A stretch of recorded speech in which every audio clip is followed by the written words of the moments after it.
आप सबको मेरा प्रणाम। दोस्तों, ये मेरे पास रैक पड़ी थी तो उसके ऊपर मैंने जो छोटे छोटे गमले हैं वो रख दिए हैं। अभी तो ऐसा ही रखे हैं, बाद में रीअरेंज करूँगी।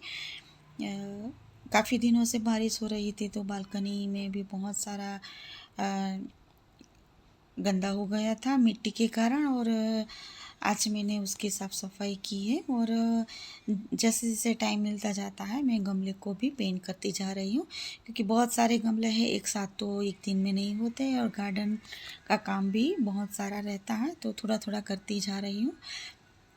जब भी रीअरेंज करूँगी फिर से आपके साथ वीडियो ज़रूर से शेयर करूँगी। ये मेरे विंटर के प्लांट की सीडलिंग भी बहुत अच्छे से तैयार हो गई है, तो थोड़े दिन में अब उसको भी मुझे रिपोर्टिंग करना पड़ेगा। तो इसके लिए मैंने तैयारी शुरू कर दी है। ग्राउंड फ्लोर पे भी क्यारी मैंने साफ़ सफाई करके तैयार कर ली है, और साथ में दूसरे गमले भी भर रही हूँ। ये जो क्यारी है उसकी अच्छे से साफ़ सफाई करके मैंने उसकी गोड़ाई कर ली है। जो भी मैंने टोपियारी वाले प्लांट लगाए हैं उसकी भी कटिंग प्रूनिंग करती जा रही हूँ, और साथ में जो ज़्यादा बढ़ गए प्लांट थे उसको भी मैंने काट लिया है। जो भी मेरा गार्डन का वेस्ट निकलेगा उसको मैं गमले भरने में यूज़ करूँगी। ये जो क्यारी है उसमें मैंने गर्मी के मौसम में काफ़ी सारे पत्ते से मल्चिंग की थी, तो ये अभी काफ़ी अच्छे सड़ के मेरी मिट्टी बहुत अच्छी हो गई है। और साथ में अभी भी मैंने ये अच्छी तरह गोड़ाई करके मैंने मैनुअल खाद डाली है, और थोड़े दिन के लिए उसको रेस्ट पे रखूँगी ताकि ये बहुत अच्छे से रिचार्ज हो जाए। और धूप लगने से उसमें जो भी फंगस या कोई जंतु लगे हुए रहते हैं वो उसका नाश हो जाता है, और हमारी मिट्टी को भी थोड़ा बहुत रेस्ट ज़रूरी है, तभी ये अच्छे से तैयार हो जाती है दूसरे प्लांट के लिए। ये मेरे कोक्सकॉम के बहुत अच्छे बड़े हो गए हैं, और एक हेज की तरह भी मैंने लगाए हैं तो ये भी सारे बड़े हो गए। अब ये उसमें भी फ्लावरिंग आना शुरू हो रहा है।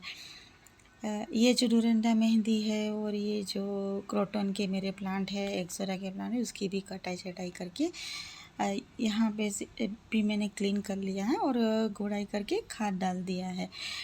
थोड़े ही दिन में उसमें मैं विंटर के प्लांट लगाऊंगी, और प्लांट जब भी लगाऊंगी ये वीडियो भी आपके साथ शेयर करूंगी, क्योंकि अब तो बहुत सारा काम रहता है, तो अब थोड़े थोड़े दिन में आपको वीडियो शेयर करती रहूँगी। यहाँ पे सफाई करना थोड़ा बाकी है, धीरे धीरे सब कुछ होता है, एकदम तो कुछ नहीं होता। ये टब है, उसमें मैंने ये मॉर्निंग ग्लोरी के और नाइट्रोजन के 2 प्लांट लगाए, वो भी अच्छी तरह चल गए हैं।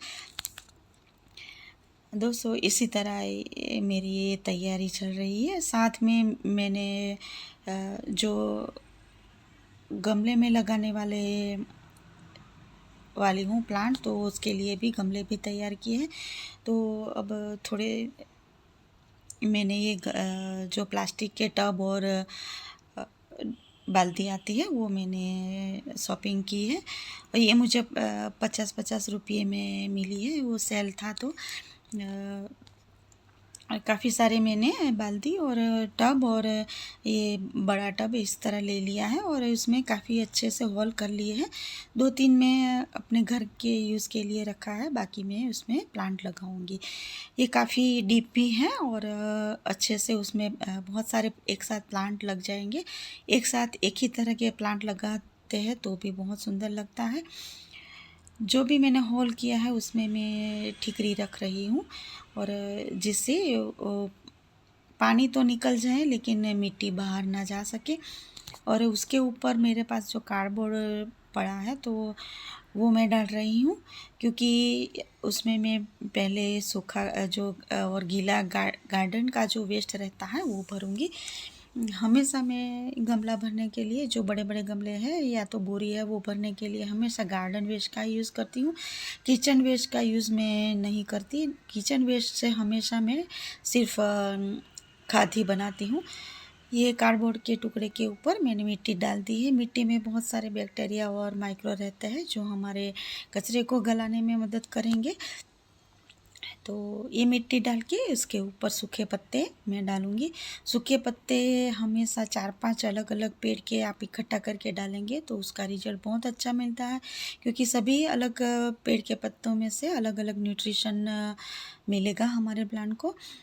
तो ये हमारे आसपास बहुत सारे पेड़ हैं, तो वहीं से मैं ये अलग अलग पत्ते इकट्ठा करती रहती हूँ। और नीम के पेड़ भी है तो साथ में नीम की पत्तियाँ भी डालती हूँ। नीम के पत्ते से मल्चिंग भी करती हूँ, तो मुझे अलग से नीम खली डालने की ज़रूरत नहीं पड़ती, उसी से मेरा काम चल जाता है। तो उसमें बहुत सारे अलग अलग पेड़ के पत्ते हैं, सूखे घास की पत्तियाँ भी है उसमें। और ये सूखा पत्ता भरने के बाद मैं गीला जो कचरा निकला है उसको डालूँगी। सूखा कचरा कार्बन का स्रोत रहता है और गीला कचरा नाइट्रोजन का होता है, तो दोनों का यूज़ करके हमेशा आपको ये गमला या तो कोई भी बोरी आपको भरना है, तो उससे बहुत अच्छा रिजल्ट मिलता है और साथ में आपके प्लांट को नुकसान भी नहीं करता। और ये गल भी बहुत अच्छी तरह जाते हैं। एक आप सिर्फ सूखा कचरा ही भरेंगे तो उसमें कार्बन होने के कारण बहुत हीट पैदा करता है, जो हमारे प्लांट के लिए नुकसान करता साबित होती है। तो हमेशा गीला और सूखे कचरे का कॉम्बिनेशन करके ही आप भरिए, तो नाइट्रोजन और कार्बन का दोनों का कॉम्बिनेशन हमारे प्लांट के लिए बहुत अच्छा रहता है और हमारे प्लांट को नुकसान भी नहीं करता, उल्टा फ़ायदा करता है। और किचन वेस्ट तो सिर्फ फर्टिलाइज़र बनाने के लिए ही यूज़ कीजिए, क्योंकि उसमें फंगस लगने का बहुत डर रहता है। और किचन वेस्ट से हमारा NPK बहुत अच्छा खाद बन के तैयार होता है, तो हमारे प्लांट में ये 1-2 चम्मच ही डालते रहेंगे तो भी बहुत अच्छा रिजल्ट मिलता है। तो इसी तरह आप करेंगे तो आपके प्लांट में फंगस और कीड़े लगने का डर भी नहीं रहेगा, और ज़्यादा फंगीसाइड पेस्टिसाइड का यूज़ भी नहीं करना पड़ेगा। दोस्तों ये मैंने ये भर लिया है, और उसके बाद मैं एक एक इंच मिट्टी का लेयर करूँगी। आपको तुरंत प्लांट लगाना है तो 6 से 7 इंच की मिट्टी डालिए, तब उसके बाद ही आप प्लांट लगाइए। अगर आप थोड़े दिन बाद उसमें प्लांट लगाना चाहते हैं तो 1 इंच मिट्टी डाल के उसको हर रोज़ थोड़ा थोड़ा पानी का स्प्रे करते रहिए, तो अच्छे से मिट्टी ये जो सूखे पत्ते हैं और गीला कचरा है वो अच्छी तरह सड़ जाएगा और गल जाएगा और हमारा खाद भी अच्छा तैयार हो जाएगा। इसी तरह ये मैंने टब सभी भर लिए हैं और उसको मैं थोड़े दिन के लिए रख दूँगी, और जैसे जैसे सड़ता जाएगा मिट्टी बैठती जाएगी, तो आपको बाद में 2-3 इंच मिट्टी डाल के आपको फिर से प्लांट लगाना है। दोस्तों मेरा ये वीडियो आपको अच्छा लगा तो लाइक शेयर और सब्सक्राइब ज़रूर कीजिएगा। दोस्तों फिर मिलते हैं नई वीडियो में, तब तक के लिए अपने आसपास बहुत सारे पेड़ पौधे लगाइए, अपने आसपास का वातावरण शुद्ध रखिए और स्वच्छ रखिए, और नेचर को भी अपनी तरफ से हेल्प कीजिए। दोस्तों वो फिर मिलते हैं, तब तक के लिए बाय, हैप्पी गार्डनिंग, जय श्री कृष्ण।